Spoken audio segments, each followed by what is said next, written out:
Hello and a very warm welcome to everyone. This is DigiPod on DawnNews English. I'm your host, Usama Khilji, and today we're going to be talking about manipulation of narratives during wartime. And what we've seen, especially in the past few years, is how the narrative war and how it plays out on social media has been subject to so much manipulation, including through artificial intelligence, but also the abuse of its excuse, right? So a lot of people will call content that is clearly real and label it as, oh, it's artificial intelligence. So in order to talk about various narratives around artificial intelligence, around wars, and especially in context of the latest Israel-Iran-US war, we thought we'd touch this subject with a few experts. So we're very happy to be joined by Sheraz Khan, who's a fact checker at iVerify, based in Pakistan. And we're also joined by Maria Patel, who's also a media expert dealing with narratives and propaganda. And we're going to be talking to both our guests about what's happening in this war. What are we seeing online? How's artificial intelligence, playing a role in all of this? So let's begin. We'll start with Shiraz. Shiraz, thank you a lot for joining us. Maybe you can run us through a bit about the narrative war, and how misinformation is being proliferated across the board, and the speed at which rumors go viral, and just the semantics of verifying that. So as a fact checker, what are you seeing? So thank you for inviting me. At iVerify Pakistan, in the recent conflicts, the whole team was working around the clock. We were working at superhuman speed, and still there were times we were finding it difficult to cover all the lies, debunk them. And it is because that's the nature of wars, right? It simultaneously destroys reliable information, and it also maximizes the people's appetite to gain information. Unfortunately, it's a very rapid and fluid situation. Things are changing by the second, and authentic journalists, reliable news organizations take time to verify something has happened. That is the breeding ground for disinformation people, right? So what they do is they find the vulnerable group who was in need of information, and they would generate clips after clips after clips. Sometime they would reuse a clip from 2019 or 2020, and people won't know the difference. Why? Because the war generates the same visuals every time, right? It's the buildings going down, bodies upon bodies. And another thing that fuels this thing is, unfortunately, in even war, people have sides, right?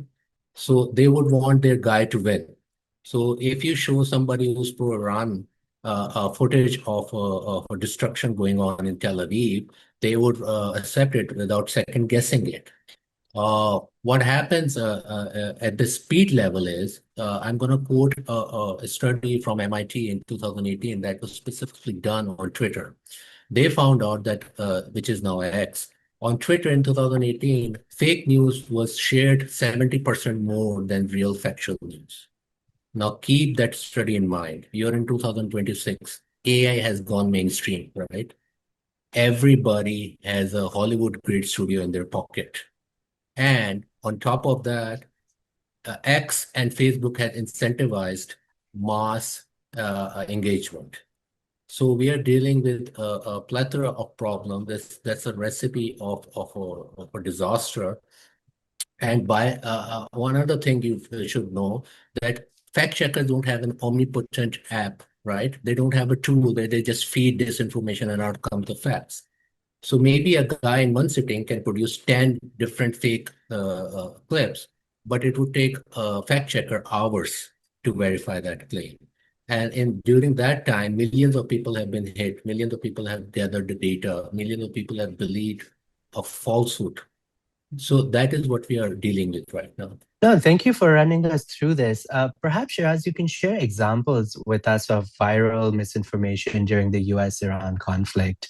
And you've talked about the emotional aspect of how engagement is driven on these platforms. So maybe, it'd be great to hear some examples. So I'll give you some example, and these examples can be debunked by anybody sitting at home. So there was a video gone viral, and the claim was, okay, at UAE airport, oil tanker has been hit, and there's fire everywhere. 3 seconds into the video, you can actually see a signboard that says Ajman, which is not the airport, right? You can discredit it right there. Another video came online and it claimed that, oh, black crows are running everywhere in Tel Aviv. It's a bad omen. But if you look at the video, and it's a simple trick you can even perform at home. If you look at the license plates of the car, they're in white. In Israel, they are in yellow.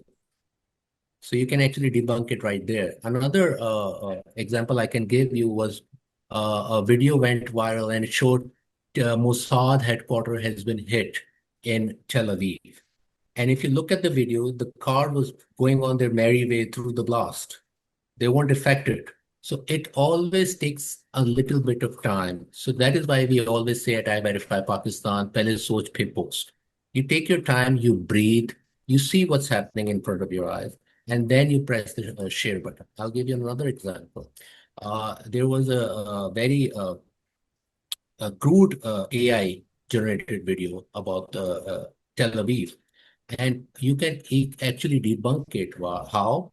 You can actually look at the fire that's been happening on a building, and you can see that it's not going anywhere. It's just stuck to one place and it's just beaming. So when you look at these videos, and maybe you can even disregard it as fake, but when you look at the engagement level, my God, it will blow your head Mm. off. Millions and millions of people are watching it, sharing it, believing in that content, which goes to show you that people also have this confirmation bias inside them.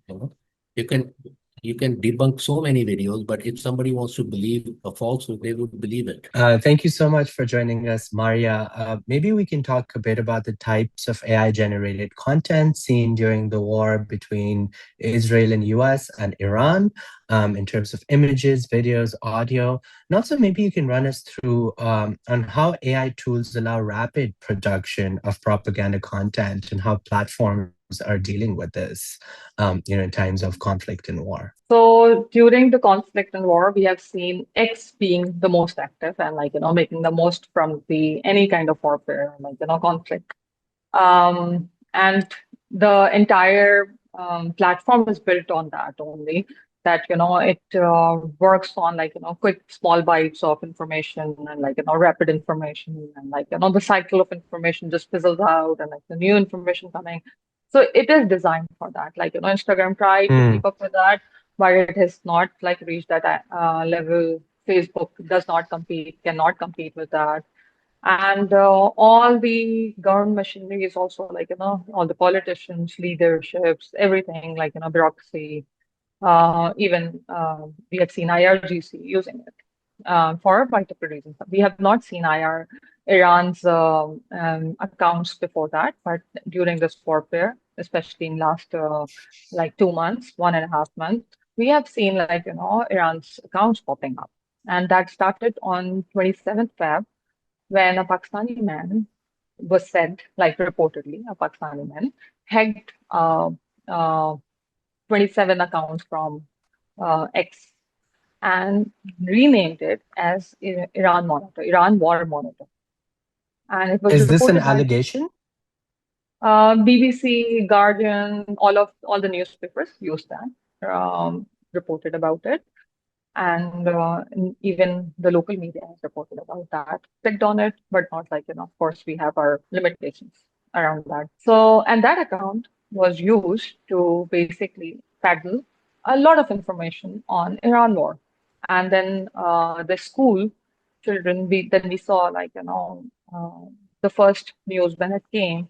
It was not verified when the top leadership of Iran got targeted on the first night and how it happened. And then soon in the morning we saw the school children being targeted that day. There were a lot of fake news. There was a lot of fake news. We even saw the pictures of children who had been targeted, and that was classified as fake later on, not being. So those pictures were coming from the recent conflicts which happened and in last 1 year. Even also we have seen the lots of clips from uh, AI were AI generated.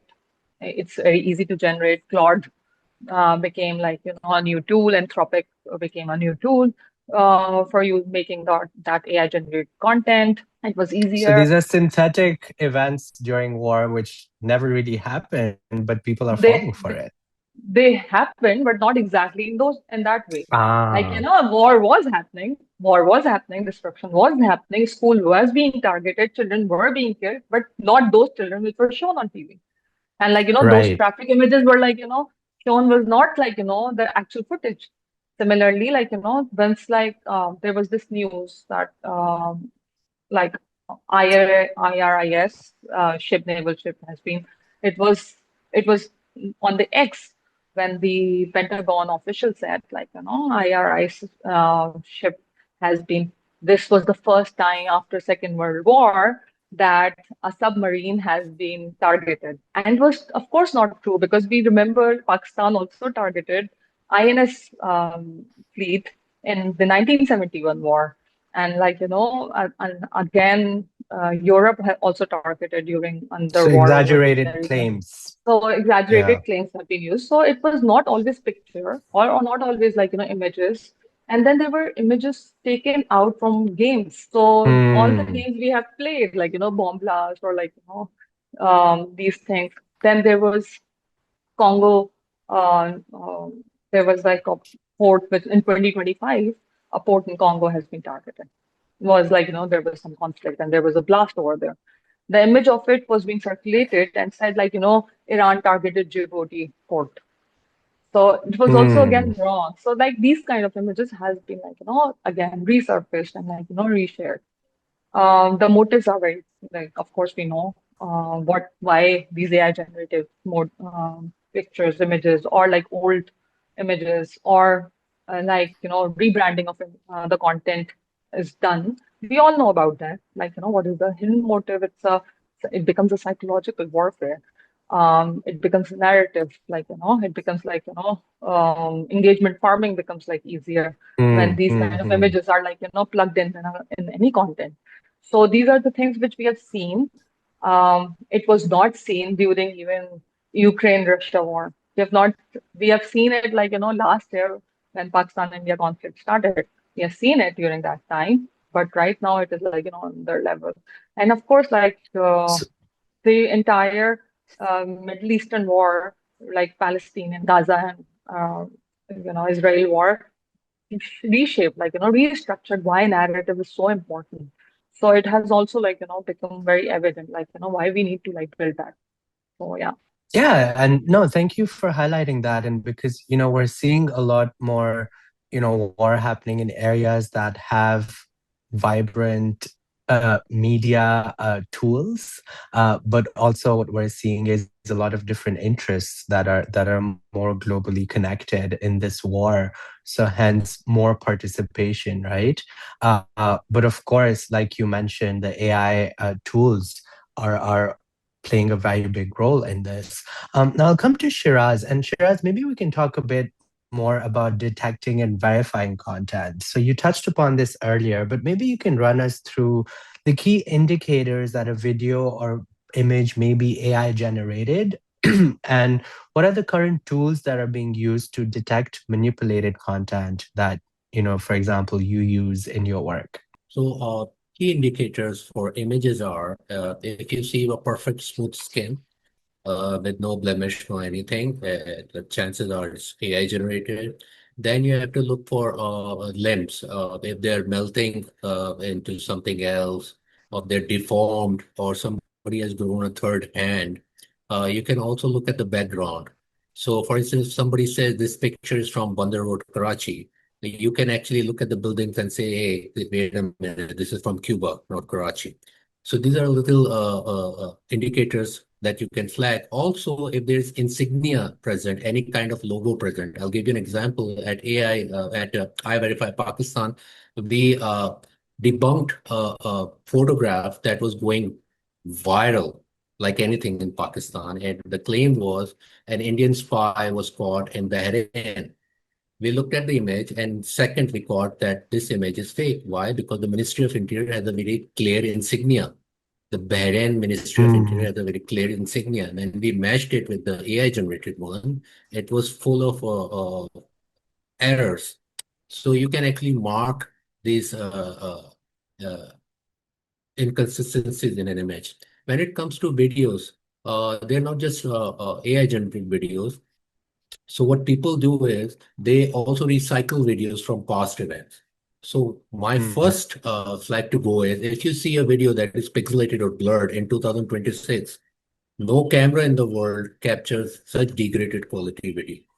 So your radar should go up at that moment. Then if you and thank God, AI generated videos are very crystal clear, so you can actually see errors happening. My always go-to process is watch a video frame by frame by frame. Because as we are speaking today, AI always leaves artifacts, always leaves errors behind. So a car might perform an impossible move on the road, or a blast will happen, but it does not touch the building on the side, or a person might start to flying out of the base or something like that. So watch it frame by frame. We talked about tools. I can give you a list of tools. There's a tool we always use. It's called Hive Moderation. It's for both images and videos. Then there's another tool called Site Engine. It also deals with images and videos. Then there's a tool called Illuminati. I always uh, put my emphasis on the Is an R. It's not R. Illumin. Yeah. Illuminati. So it deals only with images. But hats off to Google. If you use their Gemini, which is their chatbot, they have embedded their own kind of fact check tool. It's called Synth ID. So what you do is, if you see something that doesn't make sense to you, you put it in Gemini chatbot, and you simply write @synthid. Now, what synthid does is, uh, Google has been embedding its hidden watermark inside its products. So whenever an image or a video is generated by Gemini, it always has this hidden watermark. What synthid does is it captures that watermark, and then it brings back the report. It might not be useful for a variety of images or videos, but it will always give you a positive result of what's being generated using Google products. But having said that, please remember, AI detecting tools are losing this battle. In 2026, the biggest problem we are seeing is false flagging. What I mean by false flagging is you would show it a video with a little bit of filtering done, and it will flag it as AI. This Hive moderation tool I just quoted you, there was a image going on of Netanyahu with 7 fingers. Hive moderation checked it as real. So tools are only there to, help you understand there's something problematic with the visual. They're not your final saying, as to say. Use your eyes, use your brains, check everything, see for any error that is being happening, and then, as I said before, पहले सोच फिर post, then take the decision to, share it with your loved ones or on your social media. And Shiraz, like you mentioned, Google has these tools to detect the watermark.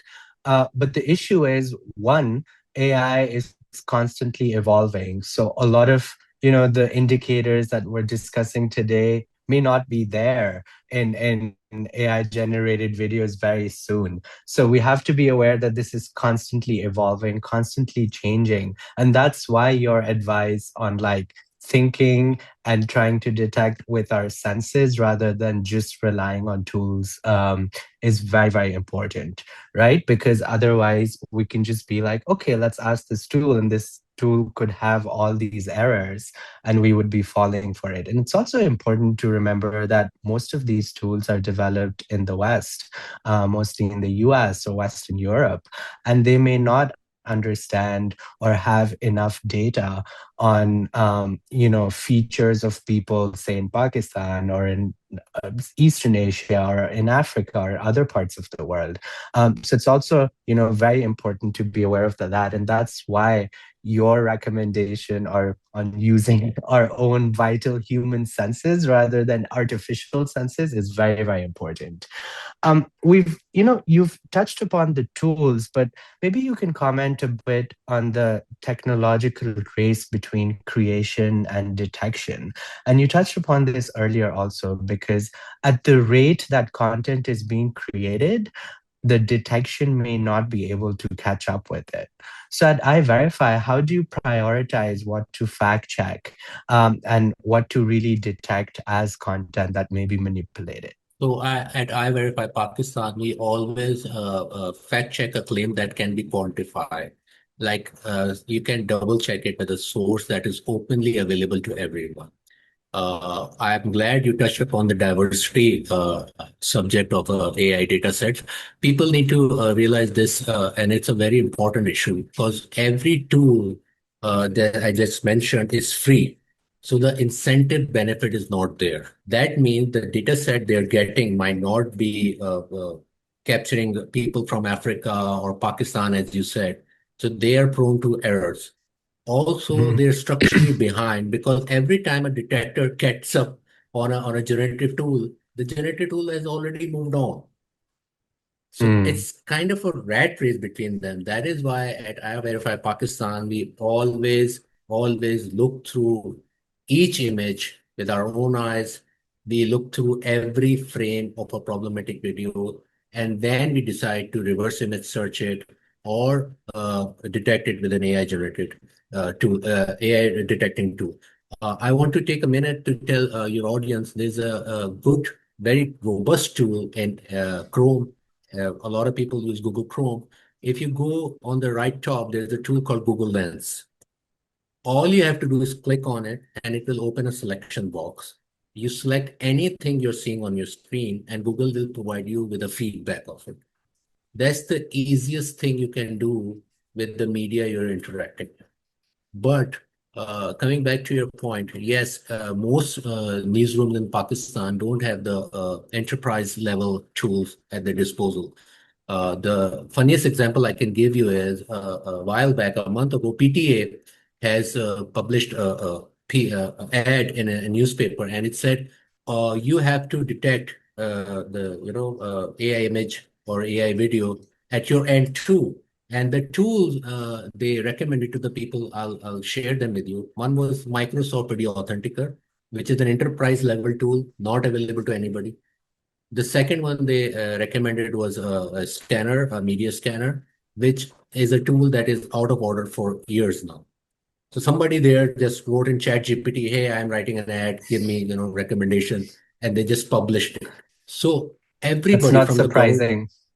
yeah. So from the governmental level to the news or organization, they have to make a conscious decision.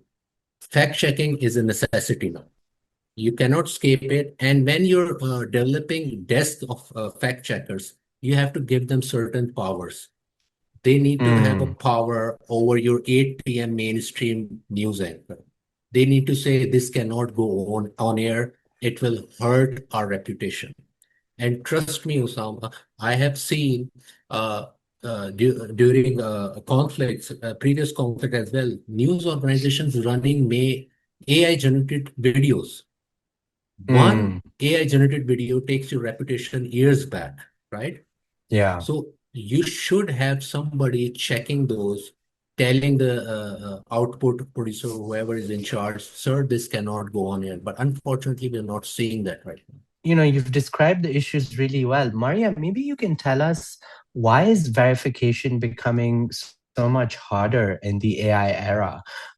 Shiraz has run us through some of the issues, but looking at the larger media landscape, yeah. So yeah, Shiraz touched upon a very important point that it's a rat race between the detection and the information coming in. But there is one point which he used that which he touched upon as Google Gemini for fact checking. Since in the recent war, which we have seen that Google Gemini or even Grok, they became they started conflicting with each other on one image, for instance. I will give you an example of it. There was this video or image which was circulating of mass grave for of the schoolgirls. And when you fact checked it, so Google Gemini said that, it is coming from Turkey, Syria earthquake, and it was that those mass graves. And then Grok said that, it is coming from, actually Grok's, Gemini said that, yes, it is a photo from that, grave in Iran, from the Iran conflict. But BBC Verify fact-checked it and, said that it is coming from Syria and Turkey earthquake during that. And Grok verified, it was again said that it is coming from Indonesia COVID-19 deaths. So it's it's very hard to know what is the truth, that where was this image coming from actually.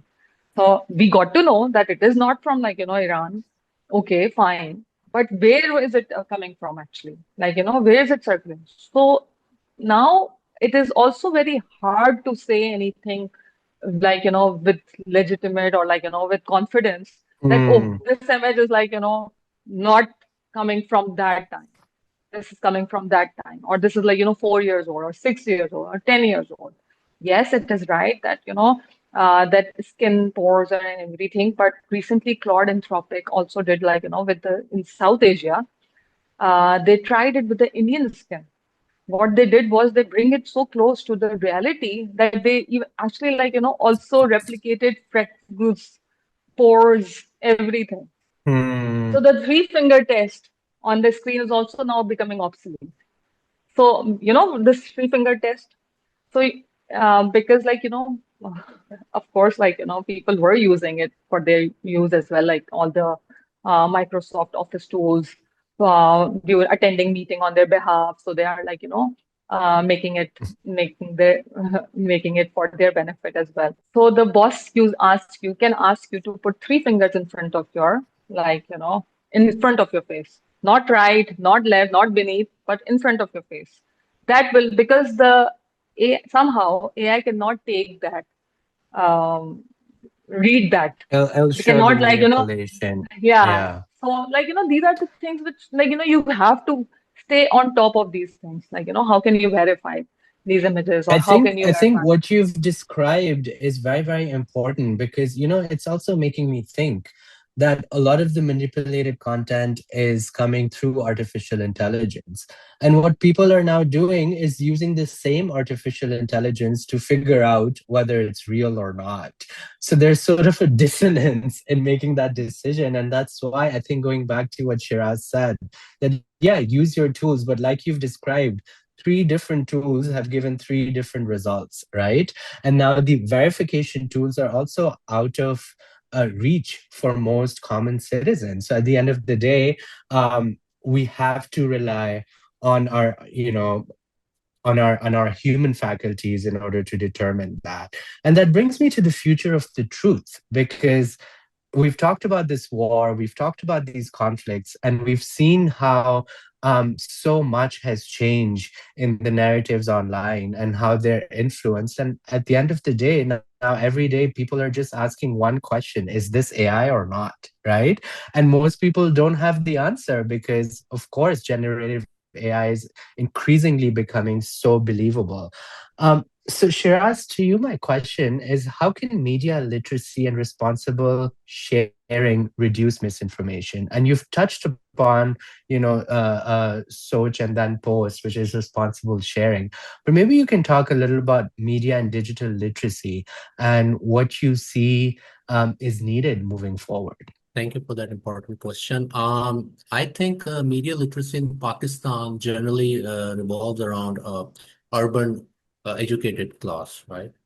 And those people are generally on social media platform that are in some way, moderated. There's someone, keeping check and balance, not a lot of it, but at least some part of it is under the check and balance. And Maria touched upon it by giving an example of X cracking down on a subscription-based account, spreading falsehood. But the And real nexus, monetization, yeah. yeah, and getting their monetization banned for 90 days. But unfortunately, in the context of Pakistan, the real nexus is WhatsApp.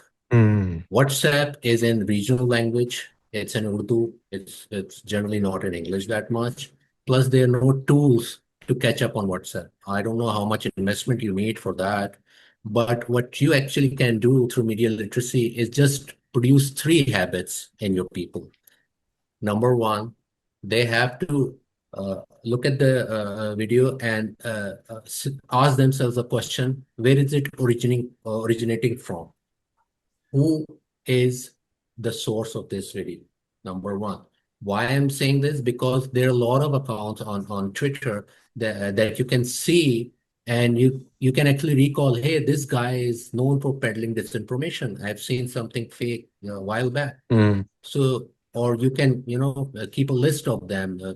Twitter gives you that, X gives you that option of all the liars, online liars, I call them.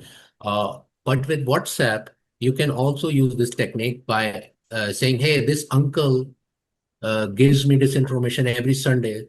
I don't need to believe it. I don't need to share it. Yeah. Number two, this content is designed to invoke some kind of emotion inside you. Rage, anger, despair. It's not by accident. It's by default. It's by design. So if something is invoking some kind of emotion inside you, pause. Leave whatever you're watching and take a breather, because somebody is trying to make money off of your feelings. Number three, you should always verify it with known, credible news organization. You should see it. If you see a footage, you should always ask yourself a question: hey, can I find it somewhere else, or have I seen it somewhere else? Because without building these three habits that I said before, you have a giant nexus of disinformation that is called WhatsApp, and there's no check and balance in that. You can throw in voice notes in it. You can throw in fake AI generated deepfakes in it, ruin people's And it's not reputation. public. So, It's yeah. not public. Yeah, it's happening between two or three people. So I would highly recommend people, if you are in a group that often generates some kind of disinformation, please leave it. I know you cannot leave Or family call it member. out. You Yeah, can say, but Uncle, intent. maybe this is not what Yeah, actually then happened. you have to, you have to hear from your parents. Social But yeah, consequences. Yeah. yeah. So But there maybe are ignore broadcast them. channels as well. Like, how Yeah. can you, On like, WhatsApp. constant Good. halat updates and, like, Good all of point. them. Good point. You can, but a Hmm. lot of people really want the masala, the spice, right? So if they Hmm. somehow the government or news organizations or NGOs build these three habits inside, I don't say all of us, but a big portion in rural areas, that'd be a huge win for us. And yeah, likewise in urban areas, right? We have the most educated people constantly falling for manipulated content and false information. And Shiraz, I really appreciate you mentioning newsrooms as well, right? Because that's another aspect I was thinking about. So these three steps that you have really apply for everyone, including people in media.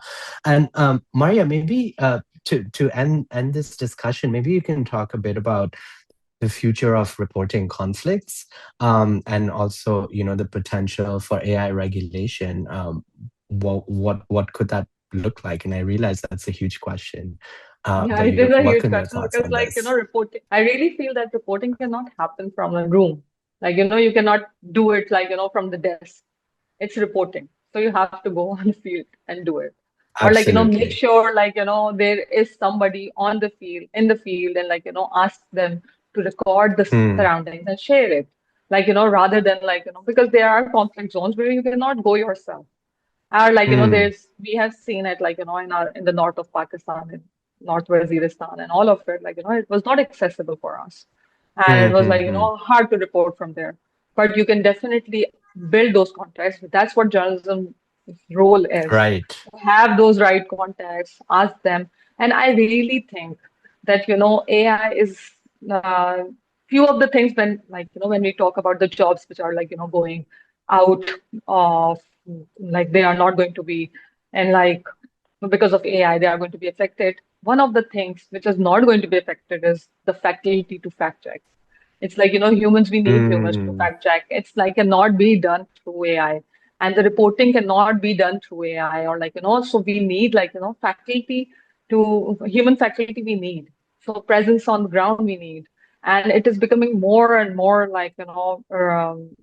the need is becoming growing. The need is growing with time, Mm. with AI, especially that we need to have those contacts. And the journalist's role is becoming very dense and tense that they Mm. now have to maybe use the old techniques or old ways to reach the and not trusting on the digital media because of course there is a crackdown of the governance crackdown on the use of WhatsApp and everything. You cannot use certain things, share certain things. Like during this war, we have seen UAE cracking down on accounts, digital media Yeah. accounts. That why are you sharing this video and like getting notices and banning you are not supposed to share. So we have seen the Yeah. governments And just how they are. recently, I think in Kuwait, they've arrested Ahmed, this renowned journalist, and he's been in for more than 3 months simply for recording something that was happening around him. So that's another Yeah. challenge that we're Yeah. seeing.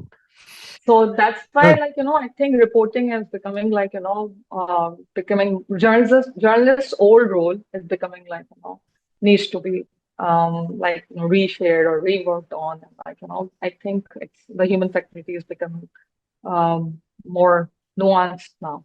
absolutely. Thank you so much for joining us, Shiraz and Maria.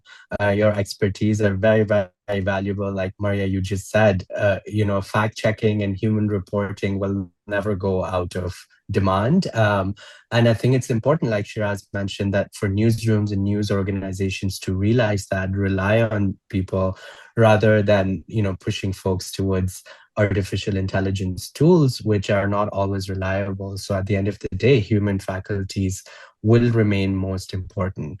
But of course, please follow the tips shared by our two excellent guests on how to ensure that you're not falling for false information online, and especially when emotions are involved, and especially when genocide, war, conflicts are involved, and there are very powerful sides, trying to push their narratives online. And this applies domestically as well. So thank you very much for being with us. We'll be back with another episode of DigiPod and DawnNews English. This is your host, Usama Khilji, signing out. Thank you.